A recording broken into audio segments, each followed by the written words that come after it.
Olá, caro estudante, tudo bem com você?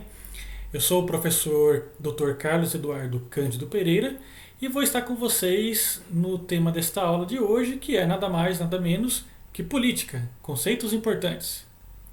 Prezado aluno, para começar a falar sobre política, não é mistério para muitos de vocês que ela é, às vezes, um dos motivos de debate, um dos motivos de amor, de paixão, de experiências de vida e de outras ações cujas pessoas defendem ela de uma maneira deliberativa, de uma maneira participativa. Então, existem obviamente aquelas pessoas que gostam do tema política e existem aquelas pessoas que não se importam muito com o tema política. Mas repare você, caro estudante, que gostando ou não, a política é um tema essencial na vida de todos nós. Por isso, talvez fosse interessante que nós pudéssemos conhecer um pouco mais a política, no sentido inclusive de entender como as coisas dão funcionamento na sociedade que a gente vive. Para iniciar o nosso debate, vou começar aqui a apresentar para vocês um pequeno slide com uma figura. Então faço a pergunta: quando surge a política? E aí eu convido você, caro estudante, para que repare um pouco aí a figura 1, que traz aí alguns homens da caverna. Se você olhar um pouco, você vai ver que existem três personagens e cada um deles está realizando alguma ação. O da esquerda está aparentemente rolando uma bola de pedra, né, ou uma roda de pedra. O do meio provavelmente está fazendo uma fogueira e o da direita está batendo algumas pedras. Pode ser que ele está ajudando aí o colega a fazer o fogo, ou realmente talvez esteja aí preparando alguma arma, né?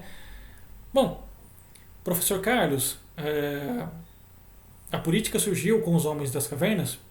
Não estou afirmando isso, mas posso te afirmar que existem alguns registros históricos que mostram que, desde essa época, a sociedade humana começou a se organizar de uma maneira um pouco mais organizada. Então é sabido que durante o período dos homens das cavernas, homens e mulheres tinham funções diferentes. Uma sociedade com uma característica um pouco mais patriarcal.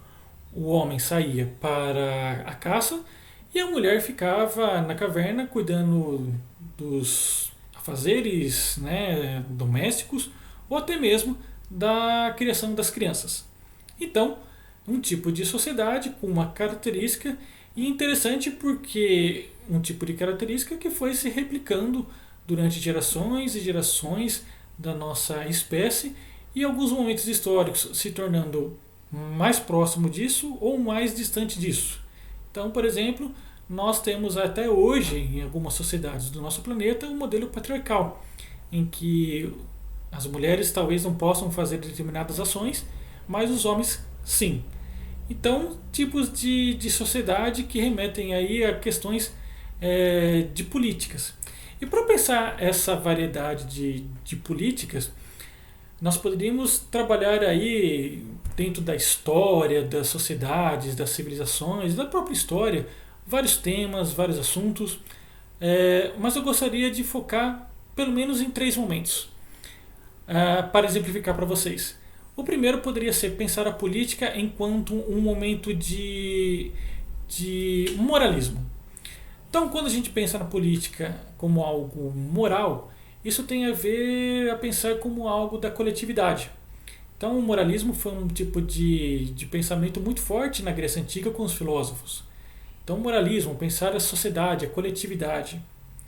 Depois tivemos aí a influência do realismo na política. E pensar o realismo na política são pensar as formas de poder. E esse poder, em alguns casos, usando algumas estratégias como a força física para deter o inimigo.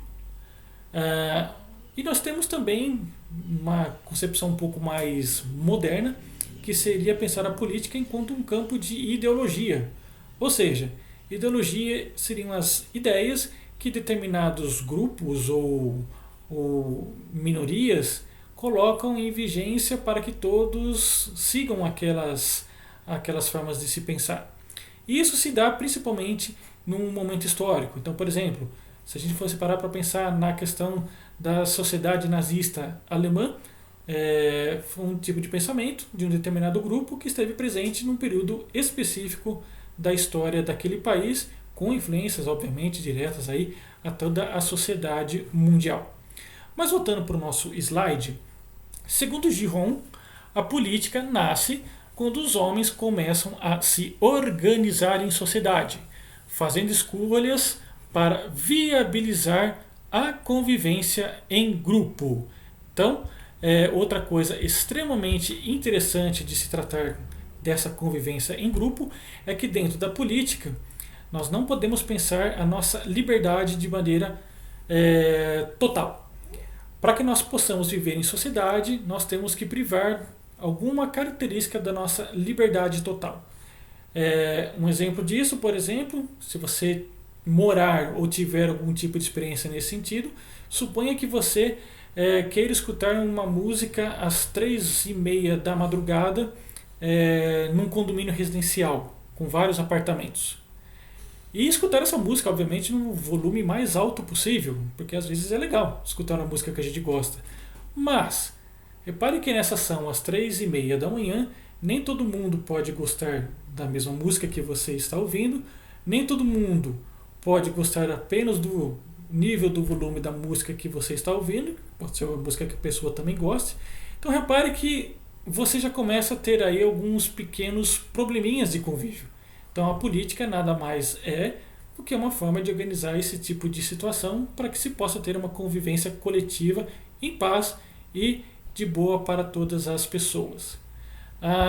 Nesse sentido, adentrando um pouco mais o assunto, a política, de acordo com o significado clássico e moderno, deriva do adjetivo polis, ou politikos, que significa que tudo o que se refere à cidade, consequentemente ao urbano, civil, público e até mesmo social e sociável. Ou seja, o Nobel coloca para nós que, nesse conceito, pensar em política hoje, a gente pode pensar na sociedade moderna, uma vez que nós temos aí um espaço coletivo que é a cidade. Não vou adentrar muito na questão da história das cidades, não é nossa preocupação aqui, mas pensar numa cidade e no tanto de eventos que acontecem nessa sociedade, coloca para a gente a necessidade de pensar formas de coexistir. Nesse sentido, Bobbio coloca para a gente ainda que existem 3 formas de se exercer o poder, que é o poder econômico com o uso dos bens, o poder ideológico com o uso de ideias e o poder político com o uso da força física. O que seria esse poder econômico com o uso de bens? Caro estudante, nós vivemos numa sociedade capitalista, globalizada, neoliberal. O dinheiro é a marca maior desse tipo de sociedade. A produção de riquezas é o bem maior desse tipo de sociedade. Nesse sentido, obviamente, aqueles que têm mais riquezas, que acumulam mais riquezas, terão mais poder de ditar algumas ações para a sociedade. Então, por exemplo, dentro da política é muito comum os vários partidos políticos se aliarem a algumas filosofias ou alguns tipos de empresariado para que essas pessoas consigam obter algumas vantagens dentro da política, seja sob forma de redução de impostos ou expansão do comércio ou comércio internacional, enfim, existem várias outras possibilidades. Então, o uso do poder do poder econômico enquanto uso de bens dá um pouco essa dimensão. O poder ideológico, que seria aí com o uso das ideias. Eu dei para vocês agora há pouco um exemplo da sociedade nazista alemã do século XX. Então, algumas ideias que surgem num determinado coletivo, elas podem ganhar forças para ganhar aí dimensões de discussão e debate político maior. Então, para dar um exemplo, se nós parássemos para pensar um pouco a questão da inclusão das pessoas com deficiência na sociedade, para quem isso seria positivo? para quem isto não seria positivo? E para a própria pessoa com deficiência, o que isso significaria? Repare você que com essas três questões nós temos aí algumas formas de se pensar que pode levar a outras questões políticas. Então, por exemplo, para além da inclusão da pessoa de uma maneira social, a gente pode pensar na questão da inclusão na escola, na questão em outros tipos de serviços públicos e principalmente no tipo de mercado que isso pode derivar para as pessoas com deficiência. Então, esse é um pouco também a questão da concepção do poder ideológico. Dentro do poder político, nós temos a questão aí que o Bob defende do uso da força física. Então, se a gente parar para pensar em nível micro, o uso da polícia enquanto força física por um estado ou da guarda municipal por uma cidade é uma forma de conter a sociedade mediante alguns comportamentos não esperados. Os exércitos, né, de países grandes como Estados Unidos, Rússia, também tem essa ideia. Então, no jargão popular, quem quer arrumar briga com os Estados Unidos ou com a Rússia? Né? Porque sabe-se que eles têm um poder militar, um poder bélico muito forte e que isso dá para eles uma certa segurança da soberania do seu Estado. Nesse sentido, então, avançando um pouco nos nossos conceitos, Estado, sociedade e educação. Então, Estado de Direito, governo para pobres, que dilema seria esse? Bom, reparem vocês que temos aí duas setas, uma para a esquerda e outra para a direita. A da esquerda apontando Estado, e aí dentro do Estado, instituições e organizações da sociedade. E governo, lideranças de um Estado. Bom, eu vou tentar resumir isso para vocês de uma maneira um pouco mais simplificada. Quando a gente pensa em Estado, quando a gente pensa em governo, se a gente parar para pensar em governo, isso é pensado por apenas um tipo de gestão, um tipo de direção, um tipo de pensamento. Então, um governo, ele é algo que está contido dentro do Estado. E o Estado, quando a gente para pensar nele especificamente, ele não tem apenas uma forma de governo, mas ele também se organiza por meio de instituições, de regras e de outras situações estruturais que precisa-se de um gestor, de uma pessoa do governo para pensar como vai se dar o funcionamento dessas estruturas. E isso acontece com a educação.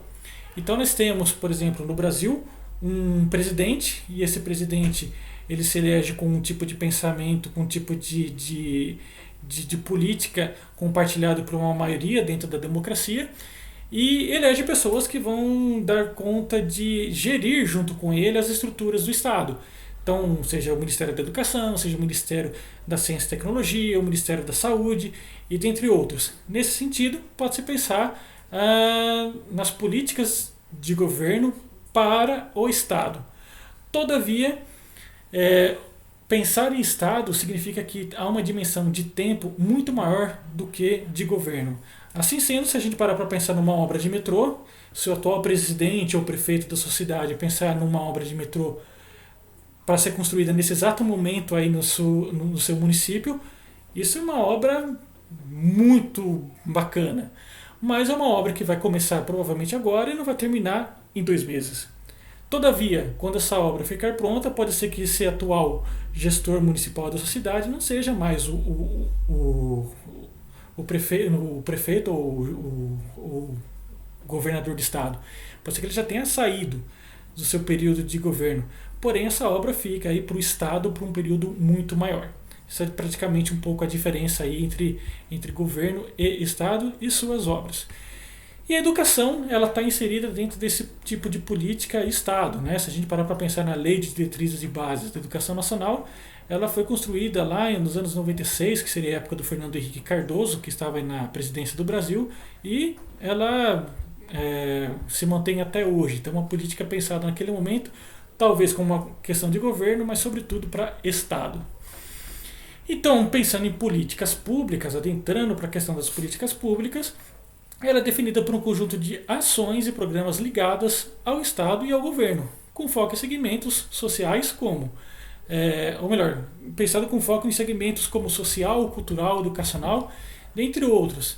Então, alguns dos instrumentos de organização, né, utilizados para a execução de políticas públicas seria, por exemplo, a Constituição, a Lei de Diretrizes e Bases, o Plano Nacional de Educação e por aí vai. Outra questão importante com relação a poder é poder e a democracia. As políticas públicas elas acontecem por meio de relações complexas naquela disputa, né, que eu havia apresentado para vocês, que pode às vezes ser utilizada até como forma de manipulação. Todavia, a democracia é um conjunto de regras e leis que são definidas com a participação da sociedade e não apenas de um governo. Por isso, por assim ser, a democracia pode acontecer de forma direta ou indireta.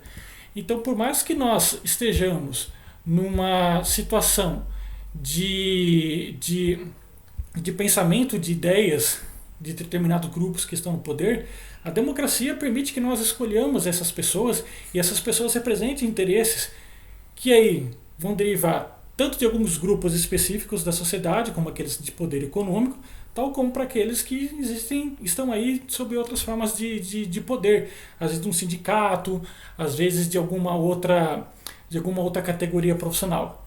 Então, essa foi a nossa aula de hoje. Eu espero que tenham gostado e até a próxima.